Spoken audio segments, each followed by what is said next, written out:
Welcome to the Rising for Women podcast. I'm your host, Lisa Merlo-Booth, and I believe the world would be changed for women when we change how we walk in it.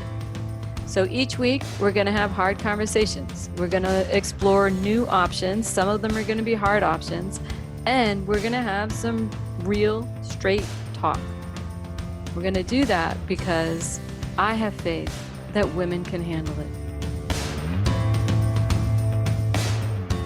Hi, everybody. I'm Lisa Merlo-Booth, and joining me today for the Rising podcast and in the future, I'm super excited to announce are my two colleagues. Joining me is Dee Marcotte. Dee Marcotte is a professor and a therapist in Colorado. She's been in private practice working with individuals and couples for almost 30 years. Super excited to have her join us. Welcome, Dee. Thank you. You're so welcome. And my other colleague is Arlene Newman. Arlene Newman is a psychotherapist with over 30 years of experience working with individuals, couples, and groups. She's in the Manhattan area, and super excited to have you, Arlene. Yeah, great to be here. So the three of us are going to be doing this podcast, and we are super excited to help women rise. That's our goal, and we'll be coming in with different topics each time. Today's topic, as many of you guys know, we are in historical times. I think it's pretty safe to say. We are in the midst of a pandemic, and we have lots of people who are now sheltering in home and social distancing, and we have large families and small families alike, and individuals and couples all kind of quarantined a little bit in their homes and trying to either not get ill or quarantine themselves if they are sick and trying to heal. And so, as many of you know, because you're personally experiencing this, and as many of you can imagine, that there are many inherent stressors in that now all of a sudden having everybody at home all day long, every day. And so today's topic is going to be, how do you manage things in times of a pandemic? And so we're going to talk a lot about helping the women rise during this stressful time today. However, before we get started, I just want to do a caveat. A lot of the suggestions that the three of us are going to make today for women on how to rise do not pertain to women who are in domestic violence situations. For those women who are in domestic violence situations, first off, let me tell you, my heart goes out to you. I can only imagine how difficult this is right now, and you are in our thoughts. What I would say for you all, do not use some of the skills that we're going to tell you, because if you use some of the skills that we're going to tell you, it will put you in greater danger. That is not what we want to do. When you directly stand up to a person who is physically abusive to you, it is likely to increase the violence, not decrease it. So for all of those who are in that situation, here is a hotline number. Please take it down, write it, hide it, put it someplace where you have it, where your partner cannot see it. And that number is 1-800-799-SAFE. 7233, 1-800-799-7233. We are also going to post a link with this podcast that will give you a list. I call it like your emergency kit. It's a list of things that you should have hidden in a suitcase somewhere where your abuser will not see it, so that should you need to get to safety with you and your children with a moment's notice, you can grab that and you have everything you need. Some of the quick things are going to include like a passport, a prepaid credit card, your license, a little bit of cash. Those are some quick things that you're going to need, but there's a longer list that will be in that link. So to all those women, again, our hearts go out to you. Do not use some of the skills that we're going to talk about today. Okay, that said, so Dee and Arlene, let's talk a little bit. I know I've been working from home doing Zoom with my couples and individuals, and I'm seeing a lot of things playing out right now during this COVID-19, scare. And what are you all seeing that women are doing in their homes right now and during this crisis time that really isn't serving them? What are we seeing? Well, I'll tell you what I'm seeing. I'm seeing a lot of women do a lot of what they've always done, uh, 10 times, 10 times more. They're taking everything on. They are taking care of their kids. They're homeschooling their kids. They're cooking, they're cleaning, they're shopping. They're worrying about their husbands, and they forget about themselves, and they build up resentment. They are exhausted. They feel overwhelmed, and they're really struggling a lot. Mm-hmm. Mm-hmm. Yeah, I think there's those, those are like you said, some of the normal things that happen all the time. I also think that there's kind of some subtle ways, that maybe we're not paying as much attention to normally, but we're definitely not paying attention to them now. Sort of the idea of if you both have jobs, and it's kind of like, well, I make more money at my job, your partner says, and so you're trying to figure out how to juggle everything so that you don't disturb him, or it's suddenly like, usually it's kind of like he goes off to work, he comes back, and then you make dinner, and it's kind of like, now it's like, where's lunch, where's snacks, where's all kinds of things. So it's just an added pressure. Also kind of the idea of where's why are you doing that, like you have your routine and you have your things to do, and now suddenly you have someone looking over your shoulder going, I wouldn't do it that way. Right. Let's dig into both of those, because I'm seeing that as well. Let's kind of break these down a little bit. So the first one is women overworking and overdoing and taking on more and more and more. Now they're not only moms, they're teachers, they're cooks, they're laundry people. There's like 1,000 things that they're doing. And on top of that, they need help, but they feel like they shouldn't ask for help, and all they need to do is serve everybody in their family and keep everybody else happy and safe. And so like, when we're seeing that happening, what are the costs to that for women, do you think? Well, I think one thing is they're going to get more anxious, possibly, or more resentful. Or resentful. Both. Or depressed, overwhelmed. Overwhelmed. Right, so many things. So, it's interesting because some women will tell me, well, but you know what, I have to do that. That's my job. What do you want me to do? He or she, my partner, I need to make things less stressful for them. And if I just take on more and more, then I don't have to worry about conflict. I don't have to worry about them getting angry, and I'm just doing my part. What do we say about that? But there's a cost to that. You're going to pay for that. You don't have infinite energy and infinite strength. You're going to end up exploding. You're going to build up resentment. It doesn't come without cost. Yeah. It may not be a good moment. And I'm not sure that the idea that I don't want to have conflict actually works. Because if I do and do and do, and then I'm resentful, I am going to have conflict. So the idea that I'm not going to, I don't think is quite accurate either. Right. Point. Yeah. Very good point. I think that's so funny. That's such an excellent idea, because so many women and men, I see a lot of men also, they don't want conflict, no conflict. I think however, what I see, they still get conflict. It's just underground, and then they sideswipe each other, or they're resentful, or they're passive aggressive. And now what could have been just this minor little issue, had they talked it out and it had women actually asked for their needs, right? Would have been nothing. But now, after letting it build and build and build, now this tiny little issue becomes this humongous like mound of resentment, and it starts kind of rocking the foundation.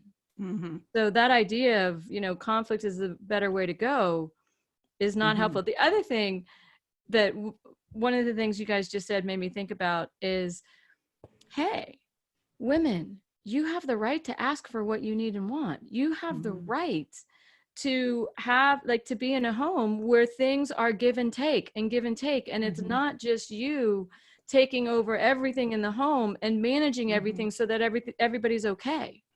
Right now in this virus, you know, whoever, and there are stay-at-home dads as well, right? Whoever that stay-at-home parent is, they got to be really careful that now they don't do what they were doing before and add a whole nother 6 jobs to what they're doing and think that that's what they should do, because that's just not going to work. Your relationship isn't going to be able to survive that piece. You know, like Dee, when you were saying, you know, it's the subtle things like, okay, I used to be the primary dinner maker. Now I also have to be the primary lunch maker. And then they're even asking me, hey, will you know, make me a cup of coffee, and will you, you know, throw some toast in? And it's like, right? Okay.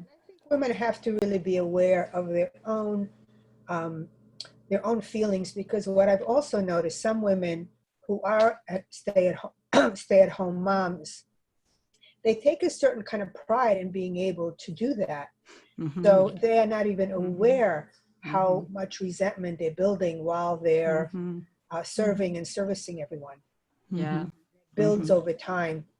And along with that pride, what I see is perfectionism. Right. That's what I was just thinking. It's kind of like, well, I could ask him for help or her for help, but once I do, they're not going to do it my way. Yes. I have to do it, you know, like, and if I tell them, then we're just in a fight. And, you know, so that idea of how to move the constraints of, it's got to be my way. End of story. Because it's easier. Women will say, well, it's easier. It's just easier. If I just do it myself, I might as well just get it done. Right. Right. That's a very common statement. It's easier if I do it myself. Absolutely. Do that all the time. Right. And a kind of funny example is like, why the hell do I want to ask them to do the dishes or do the dishwasher? You know, I'm just going to go behind them and start fixing it anyway. Exactly. Instead, like, learn to let it be and let the dishwasher run, even if somebody else fills it differently. That's okay. You know, I have a saying, and I think it's really important in these times, especially, don't let the most dysfunctional person in the home run the home. And that can be, the most dysfunctional person could be the person who's the most anxious, and they start micromanaging everybody and controlling the whole house, and or it could be the one who's the angriest, and so they're always snapping at everybody, and so the entire house is walking on eggshells to not set off Godzilla. Or it could, I mean, there's so many different you know, scenarios that you have to really watch. You teach people how to treat you. And if you have somebody in your home who is either really, really angry and people are afraid of them, or super controlling and everybody's like, you know, doing what they ask, or if they're super selfish and kind of, you know, on the more narcissistic side, and they come home and now everything has to cater, everyone and everything has to be all about them. Women have to slow down and recognize that and not fall in line, so to speak, which we've been taught to do since we've been born, right? You know, many generations before we were born, we've been learning that. Right. Yeah, I think about, you know, kind of the idea of I'm working, so don't make noise. The kids have to be quiet. Why are you vacuuming? You know, like that kind of idea of everything has to revolve around me, because at work I can be in my office and do that. But you're not in your office, you're at home. Also because the person who makes the more money is entitled to have more power in the house, and collusion around that everybody can everybody goes along with that idea, and that has to be challenged as well. That has to be challenged. That has to be challenged. Like that's such a great point. Like, and let me, for you women who are buying into that or wonder, is that true? Well, you know, I'm not bringing home the money, I'm not doing that. So maybe he or she, your partner could be female, male, whatever. my partner is, they run the money and it's my job to do this, and I really don't have as much say. Right. Bullshit. Right. Like, let me just help you out there. If you're wondering if that's true, no, that is not true whatsoever. You are two equals, and both your job running the home and his or her job bringing in the money are equal. They're absolutely equal. And we need more and more men and women to know that and buy into that and believe that. Yeah, understanding the value, you know, at one point, someone had done a whole list of varying things that whoever's the stay-at-home person does, and it would be close to $75,000 a year if you paid for all that stuff. You know, so it's the idea of, oh, you know, that even that kind of language is something that gives our power away. You know, because emotional support and understanding and coaching in that sum. Say that again, Arlene. I wonder whether that 75,000 included the emotional support and coaching. Right. I don't think therapist was in there. Yeah. Oh, that's so true. Okay, so we're talking about a lot of different things. I think there's a lot of different ways women are silencing and over, you know, taking things and not standing up and asking for their needs and wants during these times. And Arlene, like you said, I think we're seeing women do this way before COVID-19. It's just getting more intensified now. I want to add on the other side of that. So that's women kind of playing small in a certain way where we're silencing our voices or quieting down or not asking for what we need and want. Women can also go to the other extreme where they're micromanaging everybody in their home. They're getting controlling in their home. They're getting reactive and they're like yelling and screaming at everybody in their home. And so that is also equally, you know, playing small for women. I think when women get big, we're playing small. And when we shrink, we're playing small. And so let's talk a little bit about, okay, so we want women to rise and we want women to actually step in and own their place in their home, in their jobs, in their lives. So how do they change some of these things? You're in a home right now, small, you got a lot of anxiety going on. There is a lot of fearful stuff. What are some of the moves that women want to be doing to actually step in with a grounded, powerful strength rather than an aggressive one? You know, before we even go into what women can do differently, I think it's really, really important for women to understand that when they get big in the way they're used to getting big, that it really is not effective.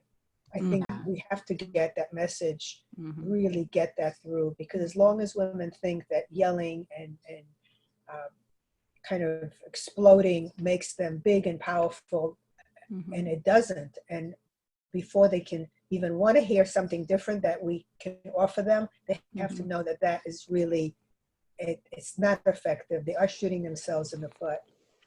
And we want to give them some tools and skills where they can actually feel empowered and grounded. Well, you know, it's funny. So great comment, because, and this is going all around the world, right? Before COVID-19, but it's really like, well, why the hell can't I? Why can't women be angry? What's wrong with us being angry? Shit, men have been angry for years and they get away with it.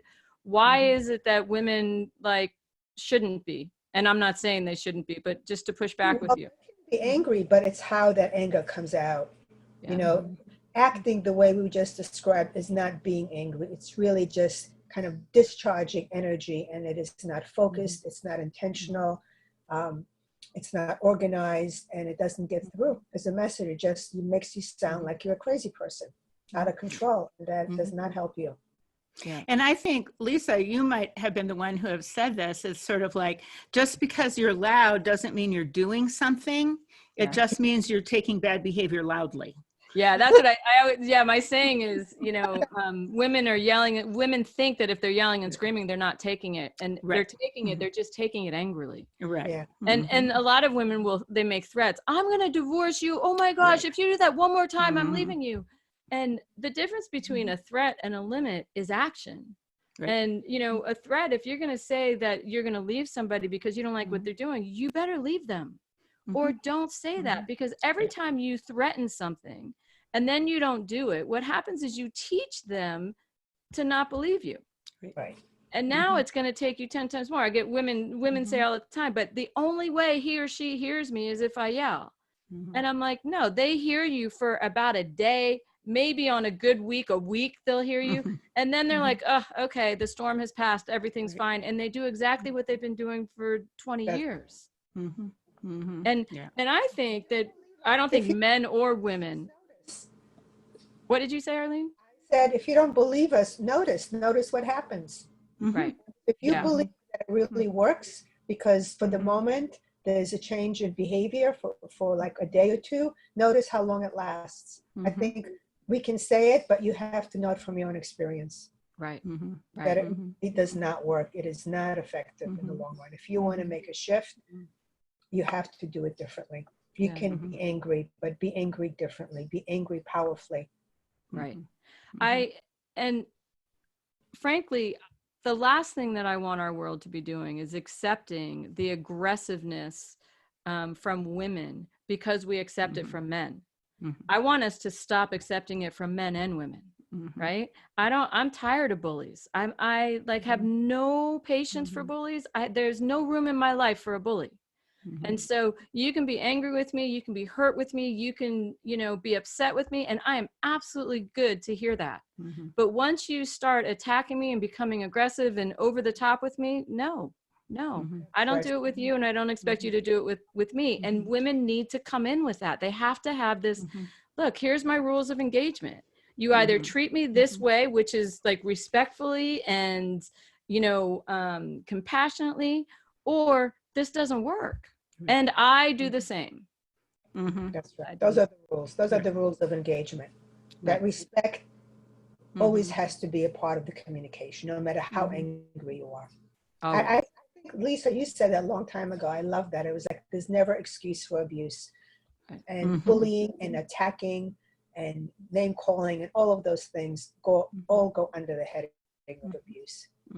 From women or men. Right. And I want to say, you guys are talking about sort of the external ways, the ways that it shows up, obviously, but not talking to someone for 3 days is the same thing. Yes. Absolutely. You know, yes. So it's not just, I don't want people to think, like women to think, oh, well, I'm not loud, so this isn't about me. No, if you're the one who goes underground and is like, I'm not gonna, you know, make up with you, or I'm going to say you hurt me, and, you know, until you apologize the right way, then I'm just going to stay mad. And like, so there's a lot of those kinds of ways that are very quiet, but equally as ineffective. Yeah, that's tricky what you just said though. Like when like the piece of I'm going to be upset until you apologize. There is a little piece there though that will, you do have to stand up for yourself. If someone is really being hurtful to you and they're not making amends and they're not being accountable for it. But so what you're talking about, Dee, is like, you can't be passive aggressive and give the silent treatment for days where you just, you don't look at them, you don't talk to them, you kind of put out this stink, but at the same time, you don't actually try to work through the issue and have your back with it. Yeah, it's the same kind of thing. I'm not being relational with my anger. Right. It's just another way I'm not being, you know, it's still not an okay way to do it. And I may be really upset with you, but I need to find a way to have a conversation about it. Right. And I may choose to distance myself from you, but not in the way of punishing. I may say, you know what, right now I'm so angry, I need a little time away. I need some space. I'll come back to you. We can talk about this, but right now I am so angry. My temperature is very high. It's not a good time for us to talk, but I am furious. And we come back to this and mean it and come back to it, not just about it, keep it under the rug. So that's a great segue. Let's talk a little bit about in these tough times, what does a grounded, powerful strength look like? What do women need to be doing? What if they are doing everything for everybody and overwhelmed and not saying anything, or they're letting their anxiety take over or they're letting their anger take over. They're either blowing up or they're micromanaging. Like, what does a grounded, powerful strength look like for women in these tough times and in general? But let's talk about it now with these times. Well, I think that, the first thing that in general, I feel that we as women don't do a very good job of is making sure we're taking care of ourselves. That we're taking time, and I'm not talking about bubble baths. I mean, it's really about like having some time to ground, to talk to yourself, to listen to something quiet or inspirational or calming, where nobody is able to interrupt. Like, there's no interruptions from the kids, the neighbors, the partner, the dog, anybody. It's kind of like just for you. Really clear boundaries to everybody, and really guarding those boundaries and not letting people walk all over them. So I'm listening to you guys, and it's funny because I can hear like some women's voices, in my head saying, "Oh yeah, right. You do that. I've got 3 kids at home, and I got my right. How the hell do I do that?" What would you say to them? Well, another wisdom piece that you have said before, Lisa, is don't ask for what you think that you would settle for. Ask for what you want. Yeah.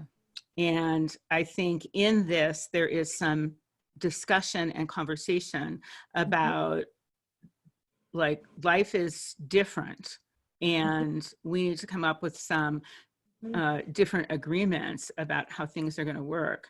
And one of those is, this is what I'm looking for. Happy to give it to you too, but not to shortchange and go, well, I think he'll get upset if I ask for X, Y, and Z, so I'll only ask for X. Yeah. Because then you're still going to be resentful. Right. I have a saying, which is the relationship golden rule, which is ask for nothing more than you are giving, and accept nothing less. So if you want time, you've got to be giving time. And if you're giving time, you have the right to expect that you will have time. If you want somebody to be loving and cherishing, make sure you're being loving and cherishing. And then you absolutely have the right to expect guilt-free for them to be loving and cherishing.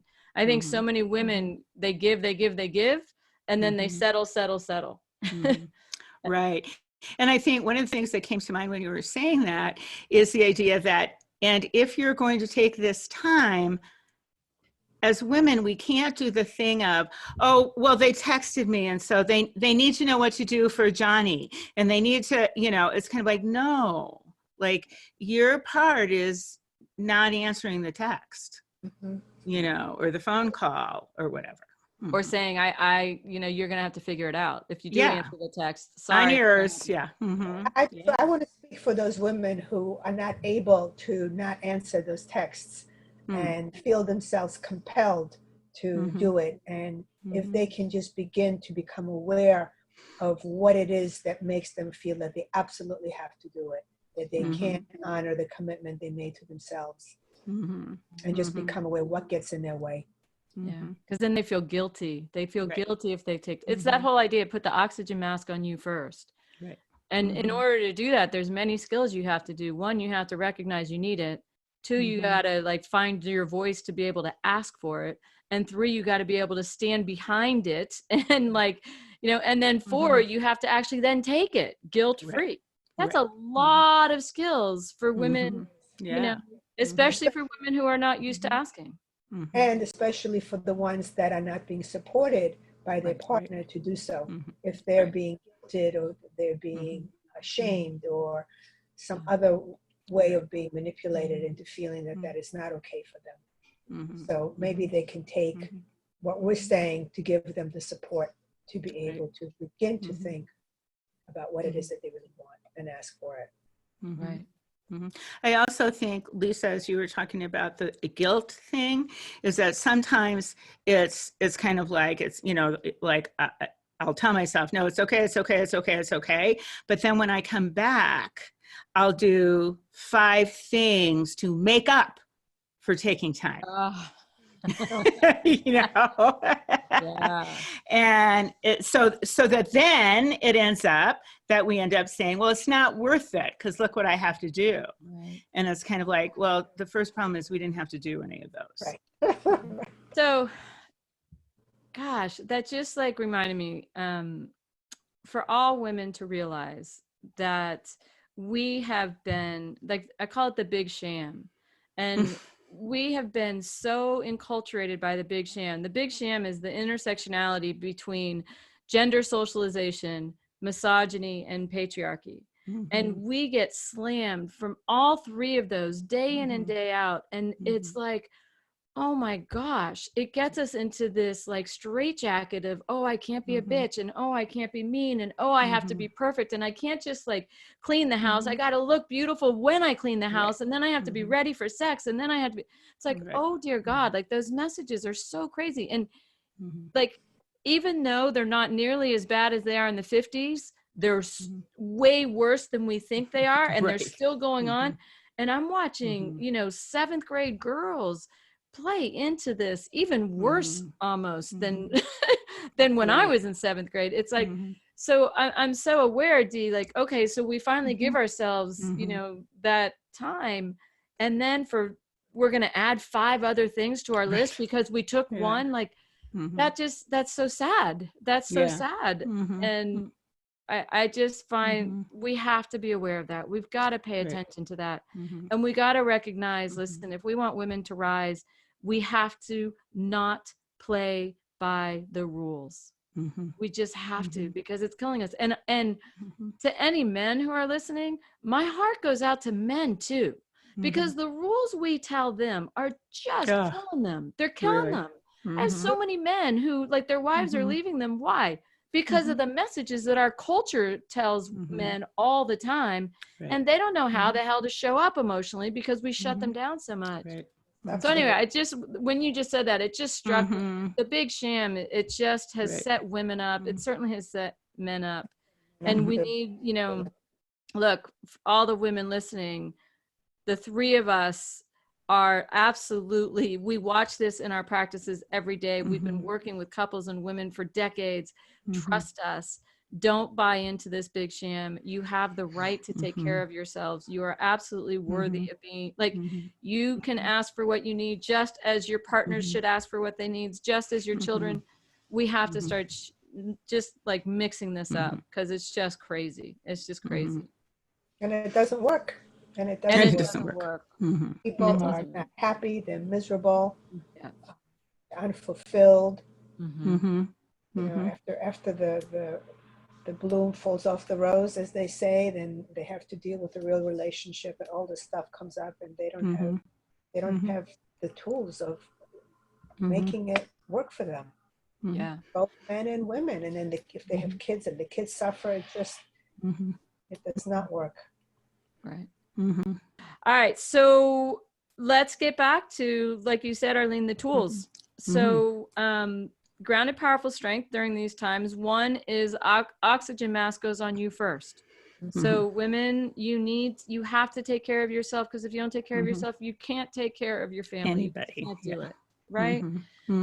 So oxygen mask on you, which means, you know, what Dee said, ask for a little time. Like, I need time to decompress. I need time for myself. I'm happy to give it to you as well. I will give you, you know, I need 30 minutes a day, no kids, no husband, no wife, no spouse. And I will give my partner the same. I'll give you 30 minutes uninterrupted time, not when you're working, just downtime. We will find that. So that's one thing. Speak up. Speak up. You have to ask for what you need. Ask for what you want, not what you think you will get. Ask for what you want, not what you think you will get. And if you're too afraid to ask, then start by asking for the safest things, right? The lowest hanging fruit that's going to be not a big deal, and work those muscles so that you can start to really be able to ask for what you want. What are some other things that we want? Well, can I say something to that there's also, we want you to have a voice, but we want you to have an effective voice. And so there is a relational piece here where we're not talking about, you need to let me have 30 minutes. Right. That's not what we're talking about. we're talking about, I have a request. Here is my request, being specific. I would like 30 minutes a day, and I'll give that to you too. Not just, I need you to be more supportive, or I need some time, because that's not specific enough for anybody to really know what you want. Yeah, that's a very good point. Love that. Very specific, really naming what it is that you're asking for. Right. And don't complain about what you're not getting. Don't come in, I'm doing everything, blah, blah, blah, because they're going to tune you out immediately. Just like you would tune them out if they came in and do that. So ask for what you want and go in with the attitude and the confidence that you deserve it. Right. It's just a grounded, powerful strength. Matter of fact, look, here's what I'm realizing in these crazy times. I'm realizing that I really need a 30-minute break, or I am just going to go nutso, and I don't want to go nutso. And I think you need the same, because you're working really hard. I really think that let's sit down and find a way to do that. And you just, matter of fact, right? So turn every complaint into a want. Yeah. And don't come in wishy-washy. Do you think maybe? Yeah. Do you think you could give me 30? I know you're under so much stress, honey, and I know it's so hard, but do you think, and it's okay if you don't, it's okay if you can't do that, but I just thought, don't do that. Don't do that. And also, like you said, don't come in like a hellion either. Right. So get grounded, find the middle, moderation, find the middle. Okay. And don't ask with guilt also. Don't guilt the other person. You never do this for me. I do this for you all the time. Don't do the thing. That doesn't work either. No guilt. Arlene, earlier you said boundaries. Can you say more about that? Yes, say exactly what it is that you're wanting, what your expectations are. Tell the kids, no disturbing. I'm taking this time. Do not come in. No matter what, unless the house is on fire, do not disturb me. Guilt-free. One of our podcasts is going to be just on the psychological boundaries, because we're in these closed spaces, like how to not take things so personally and do that. But I love that, Arlene. These are like physical boundaries. What kind of limits do you need to set in order to protect your time? Which is great. Guilt-free. Put a note on the door. Do not disturb. Call dad, or call the other mother, or call, go to your older sister or brother, and put those in place. And then rather than feeling guilty after that, be proud of yourself. Be like, hey, that feels really good for me.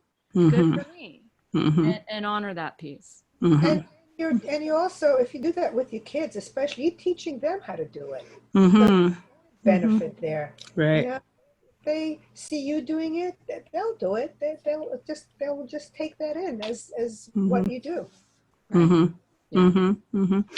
I think we're in some ways we're talking around this, but I think an important piece, boundaries, time, whatever we want to talk about or negotiate, because this is a different time, even though we need to do it all the time, but especially now, is these are conversations to be had. You don't just go do it.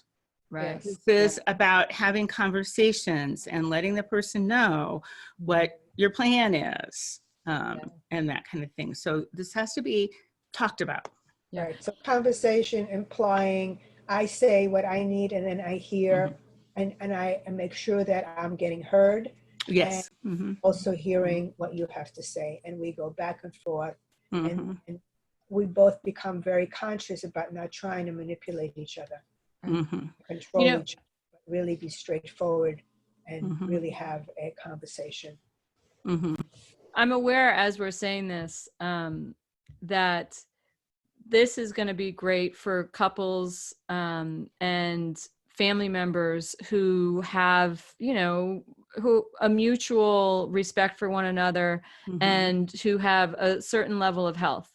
And we are very aware that there are many, many couples who are, they are fighting. They have one person who is extremely selfish or extremely angry or unhealthy or whatever. And you may not be in a relationship that is easy flowing.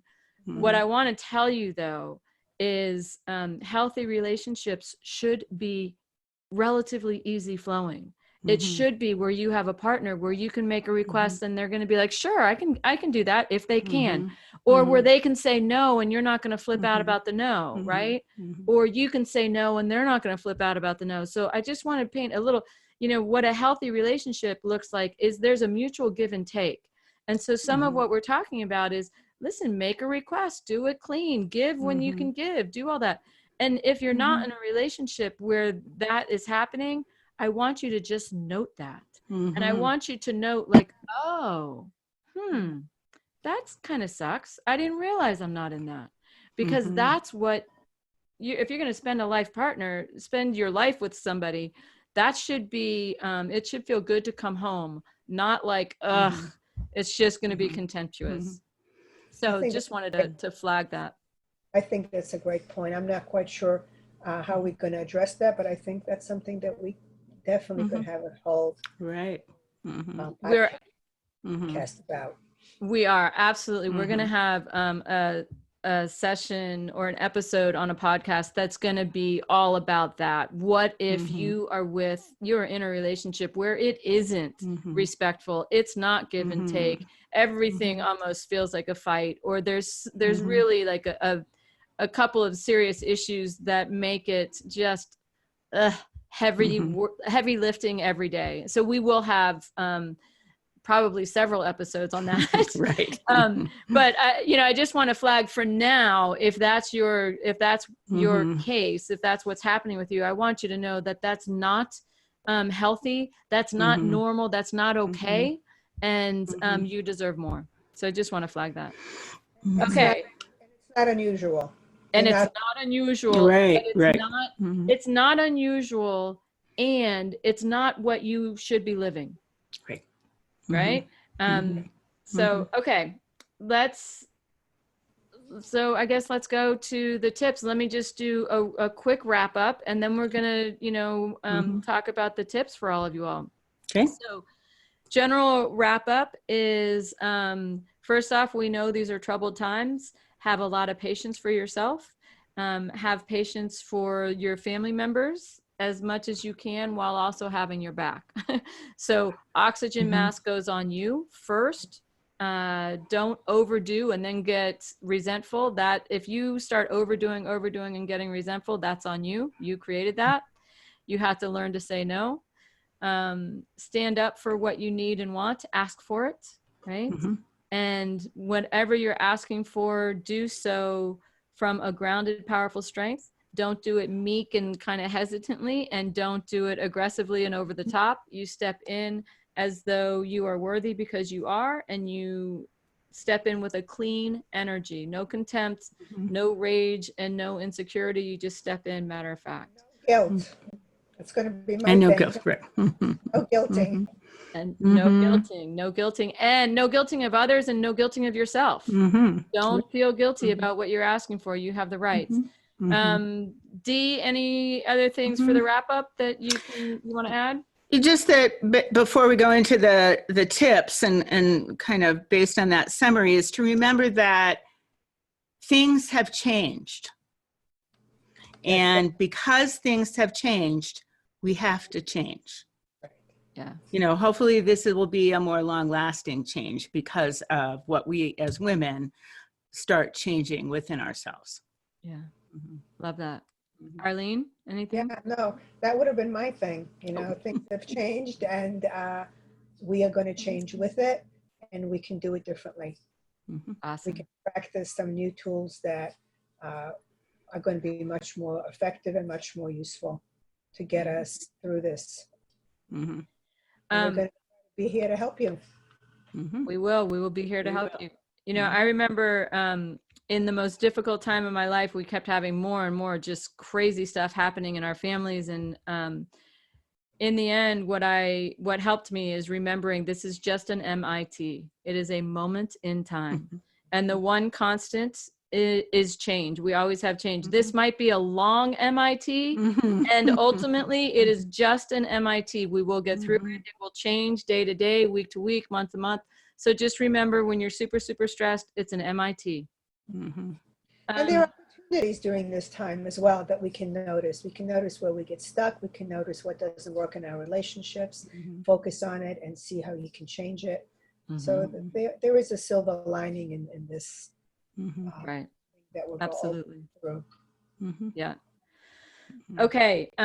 Tips. So for the women, your tip is for the next 4 days or week, what we would love for you to do is we want you to observe. We want you to pay attention to your reactivity. And what I mean by reactivity is those times when your children ask you for something and you just jump and you make that peanut butter and sandwich and you bring them the water and you run upstairs and you do like, watch that kind of reactivity. Watch the reactivity where you read something and you get anxious and now you start trying to micromanage your family. We got to do this and we got to do this. Watch your reactivity where you're worried that your spouse is upset and you just shut down and you just respond. All of those knee-jerk moves you do without actually slowing down and thinking. So Take a pause. We want you to notice that first. We just want you to notice your reactivity, notice how that's showing up.